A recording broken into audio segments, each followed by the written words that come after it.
परिषदच्या निवडणुका लागलेल्या आहेत आणि नाही म्हटलं तर राजुरीमधून दोन्ही उमेदवार लढत आहेत. त्यामध्ये राष्ट्रवादीकडून स्नेहल शेळके आणि शिवसेनेकडून स्मिता कनसे. काय असेल राजुरी गावातलं वातावरण, काय सांगा? राजुरी गावाचं वातावरण कनसेच, पंकज शेट कनसे. का बरं पंकज कनसेंनाच मतदान किंवा स्मिता कनसेंनाच मतदान? एक युवा चेहरा.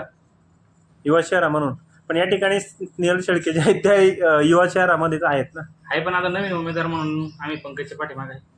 काय या गावामध्ये किती टक्के मतदान स्मिता कनसेंना होईल? एक 70% आसपास स्मिता कनसेंना मतदान होईल. 70% एवढं मतदान होऊ शकतं. मग या ठिकाणी वल्लभ शेळके सरांचा या गावामध्ये मोठा जनसंपर्क आहे, मग त्यांना मतदान होणार नाही का जास्त? नाही होणार ना, त्यांना पण होणार. मग एवढी टक्केवारी कशी होऊ शकते? होईल ना.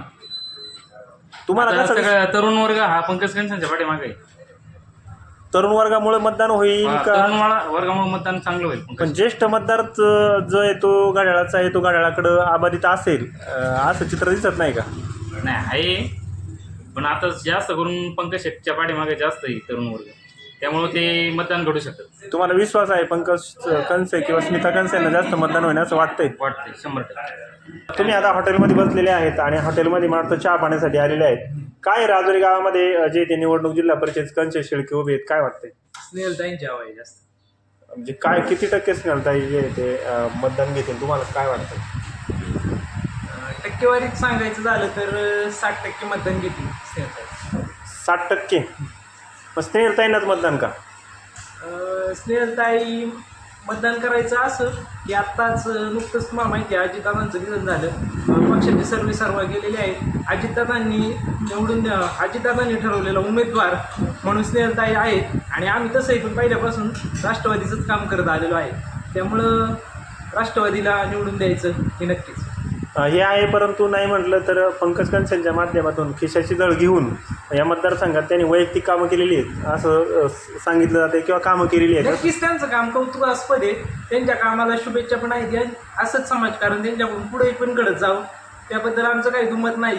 पण आम्ही पक्षाचं काम म्हणून स्नेहलताईंचं काम करतो. पक्षाचे बांधील म्हणून तुम्ही स्नेहलताईंना नाही, तसंही पण सरांशी पहिल्यापासूनच जवळीक आहे आणि आत्ताही पण कधी 2 दिवस नाही गेलं तर सर सामाजिक विचारपूस करतात, भाऊशेठ झालं की बाबा कुठे आहेत काय आहे. त्यामुळं 100% बाबा आपल्या कुटुंबासारखं ते जर आपल्याला विचारपूस करत असतील किंवा आपली जर ते इतकी हे करत असतील तर 100% त्यांच्याबरोबर राहिलं पाहिजे. तुमची जास्त काळजी मला वाटतं वल्लभ सर किंवा भाऊशेठ घेतात असं दिसते तुमच्या? नाही, कुटुंबासारखीच काळजी घेतात ना, मी तुम्हाला सांगतोय ना आत्ताही पण. पंकज शेठ तुमची काळजी घेत नाहीत का? नाही, पंकज शेटही माझे चांगले मित्र आहे, त्याबद्दलही दुमत नाही. पण जर दोघात एक चॉईस सांगितलं आता ते तसं तर खूप. या जिल्हा परिषदेसाठी कनसे आणि शेळके निवडणूक लढत आहेत. कोण विजयी होईल काय सांगा? मी एवढंच सांगू शकतो का स्मिताताई पंकज कनसे हे 70% निवडून येतील हे मला माहिती आहे. एवढंच सांगू शकतो. स्मिताताई निवडून येतील. कशामुळं स्मिताताईंनाच मतदान जे आहे ते करायचं? मी पहिल्यापासून शिवसेनेचा माणूस आहे.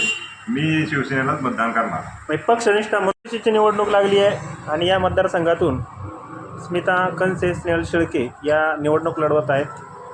कोण विजयी होईल, हवा कोणाची? स्नेहलताई शेळके. का बरं स्नेहलताई शेळकेच? विकासासाठी.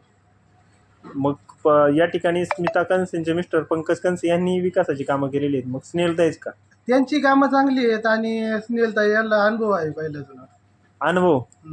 आता नाही म्हटलं तर आता यांनी कामं विकास कामं जे आहेत ते अनुभव नसतानाही केली असं बोललं जाते. मग याच्यावरती तुम्ही? नाही, त्यांची कामं छान आहेत केली ती, पण आम्ही आत्तापर्यंत पहिल्यापासून राष्ट्रवादीला मतदान करीत आलेलो आहे आणि आम्ही इथून पुढे राष्ट्रवादीला मतदान करणार.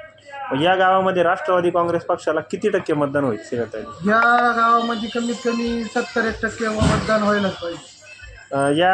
आता नाही म्हटलं तर प्रत्येकजण जो आहे तो आपापलं मत जास्त होतंय असं सांगतोय, पण राजुरी निश्चितपणे कौल कुणाला देईल तुम्हाला काय वाटतं? शेळके सरांनाच कौल देईल. तुमचं मतदान तुम्ही तुमच्या मतावर ठाम आहात? हा, ठाम आहे.